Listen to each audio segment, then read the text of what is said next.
modelos, pero yo creo que una cosa que la experiencia peruana dio, y de ahí salió la Carta Democrática que nosotros propusimos y se aprobó a los pocos meses, es que incentivados por un órgano multilateral como la OEA a un diálogo político interno, algo salió y pudo haber un tránsito a la democracia sin una convulsión mayormente significativa. ¿Habla de lo que fue el tránsito del gobierno de Paniagua o del autogolpe del 93? No, el tránsito del colapso de Fujimori y el tránsito que dirigió Valentín Paniagua, que fue un tránsito, si se quiere... Porque han habido dos tránsitos. No, el tránsito a la democracia del año 2001. Entonces yo creo que el Perú ahí dio un ejemplo importante que se tradujo en la Carta Democrática y que, como todo el mundo más o menos ve, hay una serie de amenazas a la democracia. No quiero hacer referencia a ninguna circunstancia muy específica, en donde mucha gente dice, bueno, ¿y qué hace la OEA en una circunstancia parecida? A eso iba mi pregunta de qué gana el Perú con tener un puesto que evidentemente es importante dentro de la OEA, la Secretaría General. No queremos restarle importancia ni al título ni al puesto, pero en los últimos años la OEA,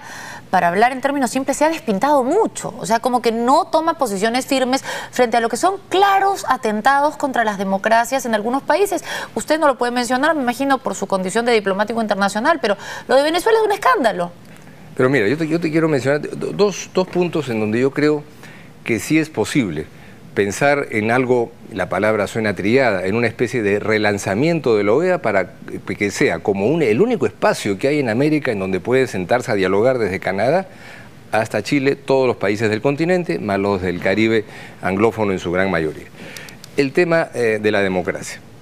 Hay facultades, Sol, que tiene el secretario general de la OEA que están en la Carta de la OEA del año 48 y también en la Carta Democrática, que puede el secretario general ejercer de convocar a sesiones del Consejo Permanente de los países que no se han ejercido. Que no se han ejercido. Porque le iba a preguntar si se han ejercido en los últimos años, porque no parece. Uno de nuestros planteamientos es que naturalmente para una revitalización no se trata de condenar a priori lo que pasa en ningún proceso político interno, porque la OEA tampoco va a resolver la crisis política de un país. Eso dependerá de las fuerzas democráticas al interior de cada uno de los países. Pero podría haber habido un pronunciamiento un poco más firme de la OEA en torno al tema de Venezuela, por ejemplo. Insinuar ninguna crítica en particular al secretario general actual, pero yo sí creo que mirando hacia el futuro en positivo, parte de las condiciones que un proceso de relanzamiento de la OEA tiene que plantear es que el secretario general se le diga sí, esas funciones, esas facultades, usted, señor,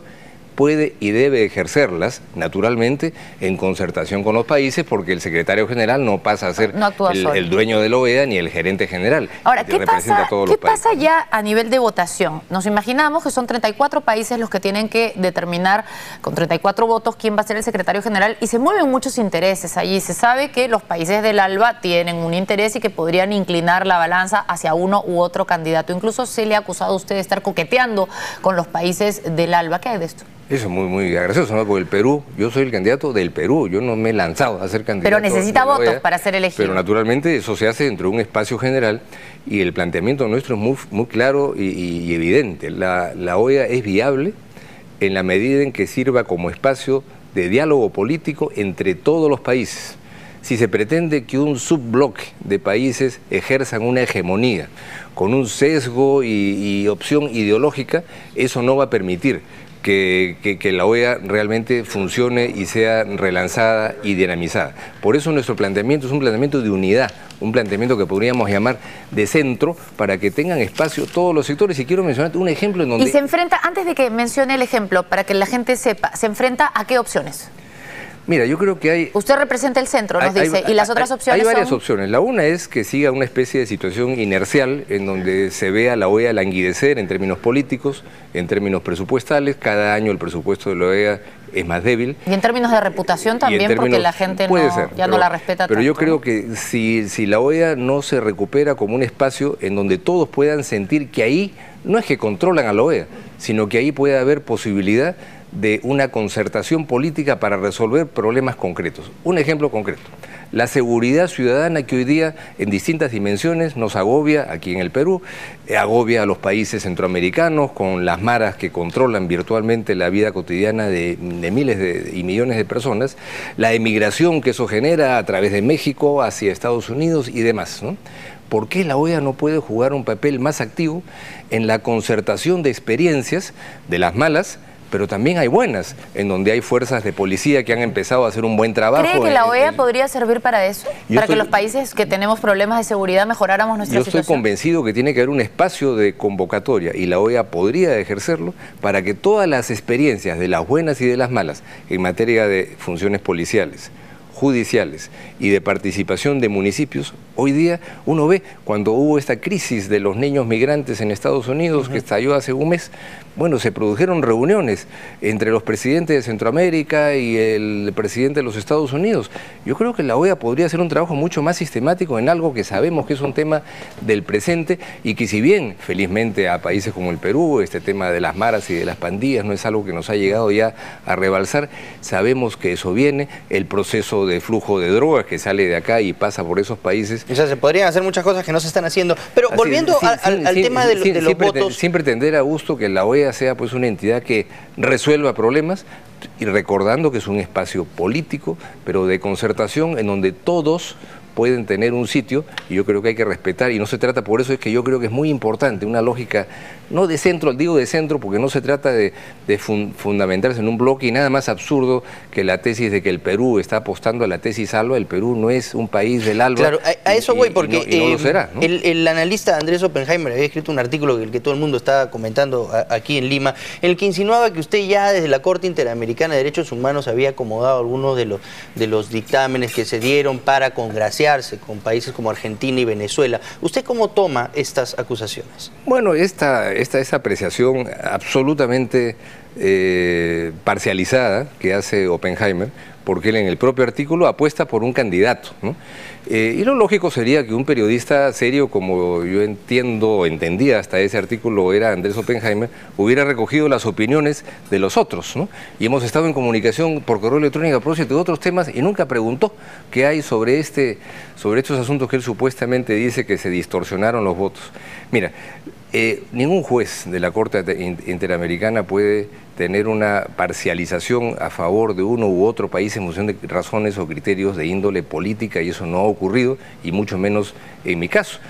Y además sería absurdo si es que se revisa el registro de los casos resueltos por la OEA frente a un país como Guatemala.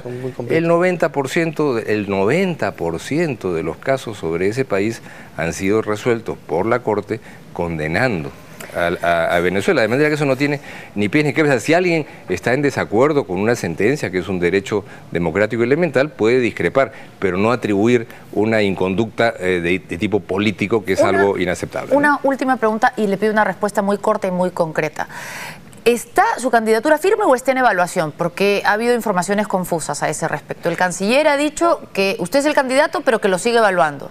Y mira, nosotros creemos que es el candidato, pero una candidatura se define por varias etapas. Por la decisión adoptada por quien la tiene que adoptar en una circunstancia como esta, por quien conduce la política exterior, es el presidente de la República, punto uno.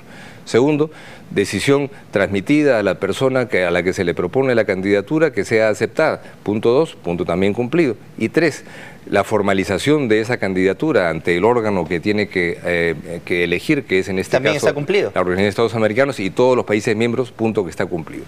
Si en el debate político, en el Parlamento o en otras Claro, al parecer las presiones políticas hicieron retroceder al canciller que dijo que iba a evaluar su candidatura. Yo diría que esta palabra evaluación no hay que tomarla como un retroceso, sino parte de un proceso en el debate parlamentario, que yo no lo tomo a mal ni como un debilitamiento de la propuesta del Perú, que la veo firme, porque es perfectamente legítimo, como lo he dicho en una entrevista en un medio escrito, que todo esté en evaluación. Estoy seguro que el gobierno uruguayo evaluará cómo va la candidatura del canciller Almagro, el gobierno guatemalteco hará lo propio con el ex vicepresidente Sten, y yo mismo evaluaré en el curso de las próximas semanas cuál es el desarrollo de esta candidatura, porque naturalmente lo que queremos es ganar.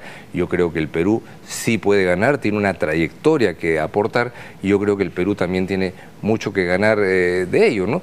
Lo que no quiere decir que si el Perú pierde, el mundo se acabó. Yo creo que hay un proceso democrático interesante del cual creo que todos vamos a salir ganando, ¿no? Muchas gracias. Muchas gracias por haber estado aquí esta noche. Ha sido Diego García Sayán, entonces firme candidato peruano para la Secretaría General de la OEA. Gracias por haber estado aquí esta noche. Gracias, Sol, por la entrevista. Vamos a hacer una pausa y volvemos con mucho más. Esto es Cuarto Poder. Exclusivo. Estaba encerrado en prisión, pero era libre para hablar, chatear y hasta apostar en línea. El motivo por el que el holandés Joran van der Slot fue trasladado de Piedras Gordas a la durísima cárcel de Chayapalca tenía internet y WhatsApp. Convierte las montañas rocosas de su tierra tacneña en un terreno fértil capaz de dar el mejor maíz de la zona. Son los hacedores y guardianes de una de las mayores herencias incas. Acompañen los sueños de Clementina y Leandro, los reparadores de andenes, los próximos galardonados del multitudinario festival Mistura 2014. Por el amor de una mujer, un 10% le daré en medicamentos. Por el amor de una mujer, un 10% le daré en productos de belleza. A todas las mujeres en mi farma las espero todos los viernes en mi farma. En mi farma, tu salud no tiene precio, pero sí descuentos. ¿Están ahorrando con constancia y disciplina? ¡Sí! ¿En champú? Y en reacondicionador, y además estoy ahorrando el 10% de mi sueldo. Únanse a la cruzada del ahorro de Scotiabank que premia tu esfuerzo. Son 5.000 soles diarios y 100.000 soles mensuales. Ahorrando, nadie nos para. Scotiabank, descubre lo que puedes lograr. ¡Ahorre, caramba! Ha llegado el momento de entregarle algo muy preciado para mí. Martín, te lo has ganado. Mi esposa y yo queremos darte nuestra clave de internet. Dar tu clave de internet dejó de ser tan difícil. Con 8 megas de velocidad, este regreso a clases todos podrán aprovechar el internet al máximo y al mismo tiempo. Contrátalo con televisión más telefonía. Esto no se mueve solo. Lo mueve una idea, una osadía, una intuición. Se mueve porque hay alguien creyendo que se puede mover. Alguien que tiene la experiencia y el conocimiento para que no se detenga. Esto no se mueve solo. ESAN, donde los negocios que mueven al Perú se encuentran. Atacar las hemorroides por dentro no necesariamente es meterte un aplicador como este por el recto. Puedes masticar 2 tabletas de Nixon como esta 3 veces al día, porque Nixon actúa sobre el verdadero problema de manera segura y más cómoda, ya que actúa por dentro y ayuda a aliviar los síntomas desde la primera toma. Con Nixon me siento en las nubes. De venta en Inca Pharma. Los pediatras peruanos tenemos una gran responsabilidad. Por eso yo confío en una empresa como Mead Johnson, que tiene más de 100 años trabajando con la mejor ciencia en nutrición infantil. Enfagrow Premium, marca número 1 recomendada por pediatras.